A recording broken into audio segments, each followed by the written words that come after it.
We've heard some great presentations today that form the foundation and pillars of an IPM program for codling moth management.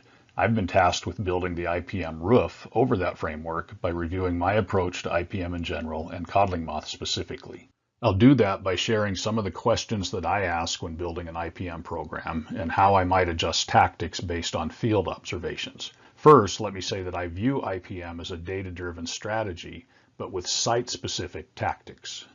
When building an IPM program, I always start with pest biology. We know that insect development is absolutely tied to temperature. The length of time it takes to complete a phenological stage or a generation is temperature regulated, and we have some very good models at our disposal to help us know where insect development is.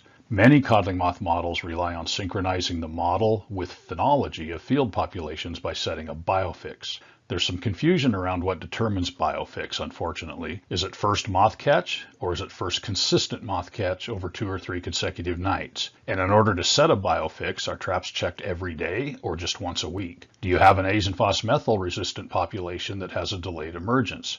These things could make a significant difference. The widespread adoption of mating disruption throws another wrinkle into setting biofix, at least when using pheromone lures. The current model from WSU uses a fixed biofix of 175 degree days from January 1 and synchronizes phenology from there. In other areas, the fixed biofix varies depending upon latitude and altitude, and depending on the area can range from 175 degree days to 265 degree days. If you're not setting a biofix based on trap catch, it's important to select the model appropriate for your site. One of the questions that's come up in recent years is whether there is a significant difference between in-orchard and extra-orchard temperatures, and if that could perhaps be a reason why we sometimes observe flight curves that don't line up with model predictions. Most of our weather stations are located outside of orchards and are not affected by things like canopy, cooling effects of grass drive middles, irrigation, and overhead cooling. To look at this further, we installed 2 Atmos weather stations at a commercial orchard near Othello in 2021. One station was sited according to standard protocols established by WSU AgWeatherNet for Tier 3 stations. The second was about 50 yards away, but was located in a tree row under the canopy of a mature, full-size Granny Smith block that was overhead cooled in the heat of the summer. You can see here some of the results comparing in-orchard and extra-orchard temperatures. Generally, in the early season, we found warmer days and cooler nights inside the orchard. Mid-season showed warmer temperatures outside the orchard as would be expected, and late season there was really no difference between the two. Bottom line though, for 1 year at one site at least, there was never more than about 2 days difference in codling moth degree day accumulation. Not enough of a difference to have any practical management implications. While we know that codling moth development is strictly temperature driven, there are other factors that could affect observed flight curves, making them appear to deviate from the model. If mating disruption is effective, for example, we are likely delaying trap catch. And we tend to hammer the early part of the codling moth generation with our material selection for petal fall leaf roller and thrips sprays and codling moth ovicides. This is almost certainly selecting out the early part of the generation in many cases. Weather is another critical factor that affects codling moth behavior. For example, you could have fully developed codling moth adults in the orchard, but unless conditions at dusk are right, they won't fly and you won't have trap catch. This is another reason we can have observations that don't line up with model predictions. One of the things that having the weather stations in Othello allowed us to do was to go back and look at mating opportunities of the overwintering generation early in the season. If you just looked at temperatures at dusk in May, there were 11 evenings with temperatures warm enough for successful flight, female location, and mating to occur. However, looking at other factors that can affect codling moth flight, those opportunities were reduced substantially. There was no rain in May, so that wasn't a factor. But when we looked at wind speed during those dusk hours, there was a huge impact on flight. With wind factored in, there were really only 4 opportunities for successful mating to occur. Those happened to be on 4 consecutive evenings the second week of May. There was one additional opportunity the end of May, but by then mating would have been delayed for so long that success rates were likely very low. The reduced and delayed mating opportunities would show as a delayed flight curve, deviating from model predictions. Monitoring is a critical component of any pest management strategy. For codling moth, that means trapping. Trap placement is really important. I see a lot of blocks where only corners are trapped. Unless you have a history with the block that would indicate corners are enough, this practice leaves the block vulnerable to internal populations as well as border immigration. If you only trap corners, you'll only catch on corners, and this could lead to poor decision making based on incomplete information. What type of trap will you use? Codling moth trapping has evolved from the old molasses and vinegar bait traps to blacklight traps to wing traps to delta traps, and now see even some camera traps are being used. Does trap type influence codling moth catch? Our treatment thresholds were developed using wing traps. Most of our current traps are delta traps, and trap catch between those two types is similar. Camera traps have a different opening than wing traps or delta traps. Does that make a difference? For me, we don't know enough yet to rely on camera traps. What about trap density? Our thresholds are based on 1 trap per 2.5 acres. I'm comfortable with 1 trap per 5 acres. I would bet that our industry average is closer to 1 trap per 15 or 20 acres, and I think that gets us into trouble sometimes. Which lure will you use? How do you correlate trap catch and treatment thresholds among the different lures? What do the new VOC lures really tell you? They're great at monitoring presence, but I don't think they can necessarily be used to evaluate effectiveness of mating disruption. Regardless of lure type, in mating disruption blocks, I like to use a few strategically placed 1X lures to tell me if I have any gaps in pheromone coverage. As I mentioned, trap placement is an important consideration. The photo on the left here is a heat map created from trap counts from a block that was only being trapped on the corners. We knew there was immigration in the northeast corner of the block, but I wasn't convinced that was the only source. We deployed traps on a 1-acre grid across the entire block and discovered that there was an additional pressure source on the western border that wasn't known or suspected. And we also showed that there was no pressure coming from the bin pile in the southeast corner of the block, which was a bit of a surprise. Intensive trapping like this can help identify both internal and external pressure and lets us manage accordingly. On the right is a photo of an unfortunate placement of a codling moth trap in a tree. While this location is beneficial for the trap checker riding through the block on a 4-wheeler, it's not good for catching codling moth. Traps need to be placed in the tops of the trees. The first thing I consider when deciding on mating disruption is the number of point sources per acre. I'm a firm believer that the more point sources you have, the more effective mating disruption is. I prefer to use 400 passive dispensers per acre. Research has shown that 400 is more effective than 200 or 300, but you don't get any additional control when you exceed 400, so 400 is my target. About the only exception to this for me is that given labor costs, if I have a block with no or very low pressure, I'll probably hang 400 passive dispensers on the borders and perhaps use aerosol emitters internally. Other things to consider when designing a mating disruption plan include things like block size and shape, topography, potential gaps in coverage from recently removed or grafted trees, and dispenser life. Are you using 150-day dispensers or 180-day dispensers? That can make a big difference late in the season. Finally, think about dispenser placement. Like traps, these need to be hung in the upper part of the trees on branches stiff enough so that they won't bend down to the ground when loaded with fruit like in this photo. I also don't like seeing dispensers hung on trellis wires, and there really is no need to hang them on newly planted trees 2 feet off the ground. Sterile insect release has been used for several years now in British Columbia as well as a few other places around the globe.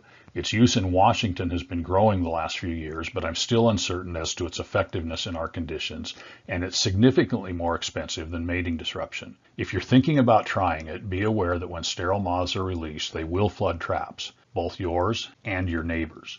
One of the disadvantages of using camera traps is that they can't distinguish between sterile moths and wild moths, so you would still need to do that manually.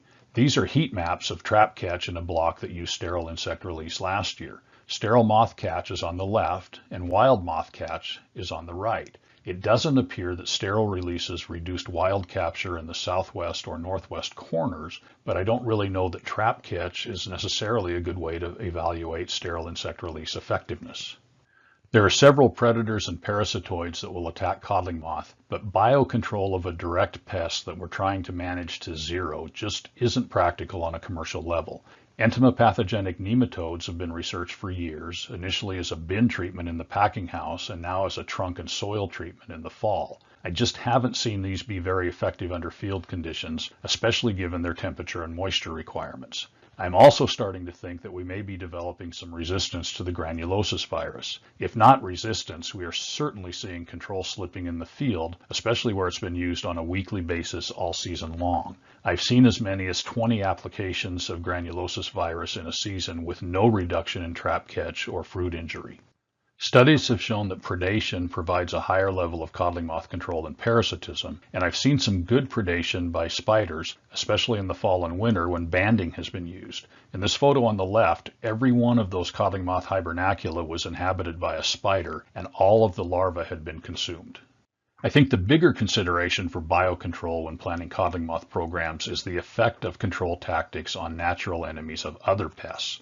This means knowing both acute toxicity as well as sublethal effects of any pest control products applied, and making applications when natural enemies are less susceptible, such as early in the season or when parasitoids are inside their host.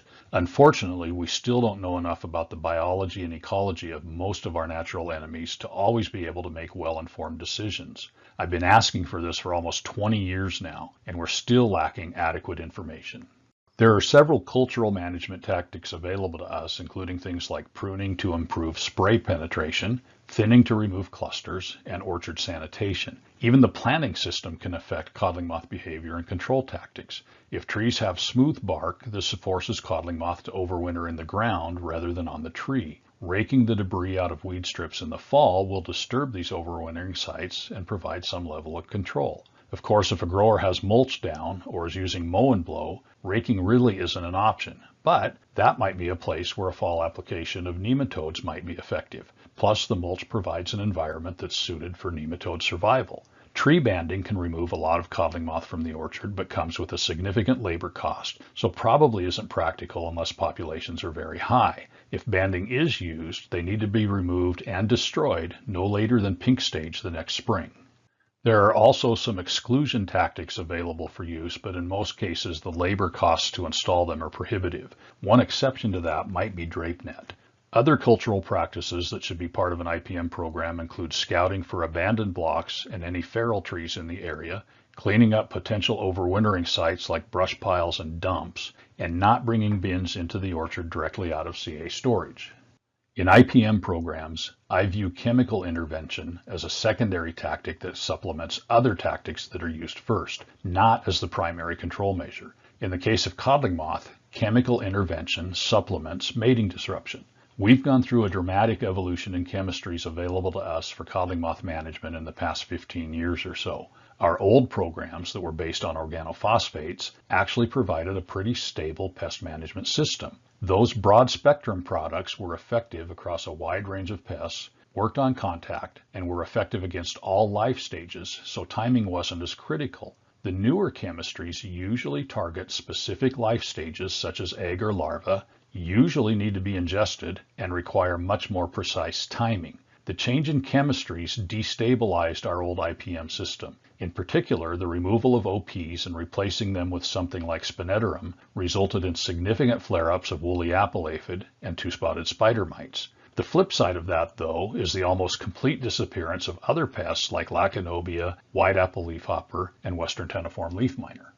The point is that there are several things that should be considered when deciding on which new chemistry to use. After efficacy, which should always come first, the most important consideration for me is the effect of a product on natural enemies.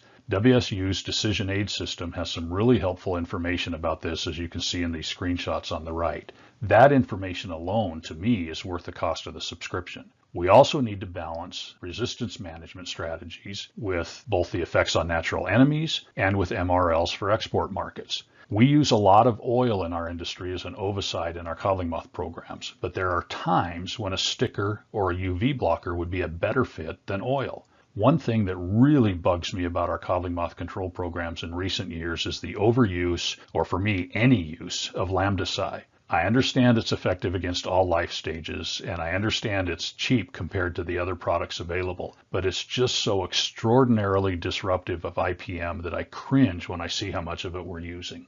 Finally, there are some socioeconomic factors that I consider when approaching pest management. Every tactic we use comes with an associated cost. Does the tactic generate a positive return on investment?